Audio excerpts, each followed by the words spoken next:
नमस्कार दोस्तों, आपका भक्ति कीर्ति में स्वागत है।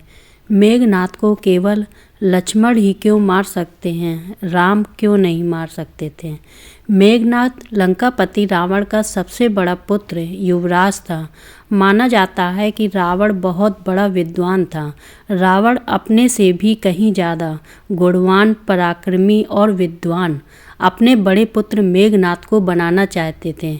धर्म ग्रंथों के अनुसार अपने पुत्र को सबसे ज़्यादा शक्तिशाली और अमर अजर बनाने की कामना को लेकर त्रिलोक विजेता रावण ने उसके जन्म के समय सभी देवताओं को एक ही स्थान अर्थात 11वें घर में मौजूद रहने के लिए कहा था।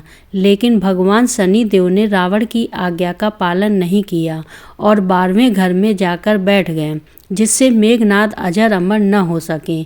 एक बार ऋषि अगस्त्य ने भगवान राम के दरबार में कहा कि रावण के पुत्र मेघनाथ को स्वयं राम भी नहीं मार सकते थे, उन्हें तो केवल लक्ष्मण ही मार सकते थे। आइए जानते हैं कि ऋषि अगस्त्य ने ऐसा क्यों कहा। मेघनाथ को केवल लक्ष्मण ही क्यों मार सकते थे। मेघनाथ बहुत ही प्रबल एवं शक्तिशाली योद्धा था। उसके जन्मोपरांत ही सृष्टि के संपूर्ण मेघों ने रोते हुए एक समान नाद किया था। तत्पश्चात उसका नामकरण मेघनाद हुआ। उसके बाद नागपाश रूपी ऐसा शस्त्र था जिससे वह अदृश्य होकर राम लखन सहित पूर्ण सेना पर बादलों के पीछे छुपकर वार कर सकता था। वह भली भांति जानता था कि संसार में किसी भी साधारण मनुष्य के हाथों उसका वध संभव नहीं है। धर्म और अधर्म के बीच युद्ध की समाप्ति के उपरांत भगवान श्री राम के राज्याभिषेक में सम्मिलित अनेक तपस्वी, ऋषि, मुनि आदि भगवान राम से मिलने व आशीर्वाद देने वहां पर उपस्थित हुए। उस समय मुनि अगस्त्य ने प्रभु श्री राम से कहा, राम, आपने रावण व कुंभकर्ण को मारा जो अति दुर्लभ था, लेकिन अधिक विषाद संग्राम लक्ष्मण ने मेघनाथ से किया था। मेघनाथ का वध सबसे ज्यादा विषम था। गुरु के वचनों को सुन प्रभु श्री राम अचंभित हो गए, क्योंकि वे मेघनाथ की प्रबलता व उनके वरदान से अनभिज्ञ थे। तभी अगस्त्य मुनि ने उन्हें पूरी बात विस्तार से बताते हुए कहते हैं कि मेघनाथ विश्व का एकमात्र ऐसा योद्धा था जिसके पास समस्त दिव्यास्त्र थे। तीनों ब्रह्मास्त्र, ब्रह्मा, नारायण शास्त्र व महादेव का पाशुपतास्त्र भी था। उसे वरदान प्राप्त था कि उसके रथ पर रहते हुए कोई उसे परास्त नहीं कर सकता। इसी कारण उस समय संसार में केवल वही एक योद्धा था जिसने अति महारथी होने का स्तर प्राप्त किया था। उसने स्वयं भगवान रुद्र से युद्ध की शिक्षा प्राप्त की और समस्त शस्त्र प्राप्त किए। उसकी शिक्षा प्राप्त होते ही रुद्र ने स्वयं ही कहा कि उसे इस संसार में कोई पराजित नहीं कर सकता, किंतु उसका वध केवल लक्ष्मण के ही हाथों संभव था।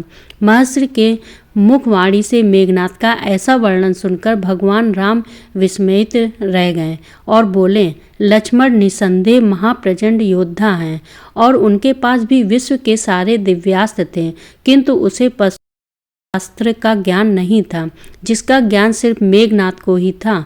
फिर भी लक्ष्मण किस प्रकार मेघनाथ का वध करने में सफल रहे। आप ऐसा क्यों कह रहे हैं कि केवल लक्ष्मण ही उसका वध कर सकते थे। इस पर अगस्त्य मुनि ने कहा, आपका कथन सत्य है। जितने दिव्यास्त्र मेघनाथ के पास थे उतने ही लक्ष्मण के पास थे, किंतु मेघनाथ को एक वरदान प्राप्त था। एक बार देवासुर संग्राम में रावण को इंद्र द्वारा बंदी बना लिया गया। तब मेघनाथ ने अपने पिता की रक्षा हेतु इंद्र को ही बंदी बना लिया और उन्हें लंका ले आया। इसीलिए मेघनाथ को इंद्रजीत के नाम से भी जाना जाता है। जब इंद्र को मुक्त कराने के लिए ब्रह्मा जी उसके द्वार पर पधारे तो ब्रह्मा से उसने एक वरदान रूपी अपेक्षा पूर्ण करने को कहा और अपने प्राणों की रक्षा व अमर रहने हेतु उसने यह वरदान मांगा कि मुझे वही मार सकेगा जिसने 14 वर्षों तक न तो भोजन ग्रहण किया हो, न ही किसी स्त्री का मुख देखा हो और न ही निद्रा का आहार ग्रहण किया हो, अर्थात 14 वर्षों तक सोया न हो। उसके इस वरदान की मांग को पूर्ण कर ब्रह्मा जी ने इंद्रदेव को मेघनाद की कैसे मुक्ति प्रदान की। श्री राम बोले, मैं वनवास काल में 14 वर्षों तक नियमित रूप से लक्ष्मण के हिस्से का फल फूल देता रहा। उन्होंने कहा कि मैं सीता के साथ एक कुटी में रहता था, बगल की कुटी में लक्ष्मण रहते थे, फिर सीता का मुख भी न देखा हो और 14 वर्षों तक सोए न हो, ऐसा कैसे संभव है। अगस्त मुनि सारी बात समझकर मुस्कुराए, प्रभु से कुछ छिपा है भला। प्रभु श्री राम को तो सब कुछ पता था। दरअसल सभी लोग सिर्फ श्री राम का ही गुणगान गाते थे, लेकिन भगवान राम चाहते थे कि लक्ष्मण के तप और वीरता की चर्चा भी अयोध्या के घर घर में हो। अगस्त मुनि ने श्री राम से कहा कि क्यों न लक्ष्मण जी से यह पूछ लिया जाए। लक्ष्मण जी आए तो राम जी ने कहा कि आपसे जो पूछा जाए उसे सच सच कहिएगा। प्रभु ने कहा, हम तीनों 14 वर्षों तक साथ रहें, फिर तुमने सीता का मुख कैसे नहीं देखा? फल दिए गए फिर भी अनाहारी कैसे रहें और 14 वर्षों तक सोए नहीं, यह कैसे हुआ? तब लक्ष्मण जी ने बताया, भैया जब हम भाभी को खोजते हुए ऋष्यमुख पर्वत पर गए तो सुग्रीव ने हमें उनके आभूषण दिखाकर पहचानने को कहा था। आपको स्मरण होगा, मैं उनके पैरों के आभूषण के अलावा कोई अन्य आभूषण नहीं पहचान पाया था, क्योंकि मैंने कभी भी उनके चरणों के ऊपर देखा ही नहीं। 14 वर्ष नहीं सोने के बारे में लक्ष्मण ने कहा कि आप और माता एक कुटिया में सोते थे। मैं रात भर बाहर धनुष पर बाण चलाए पहरेदारी में खड़ा रहता था।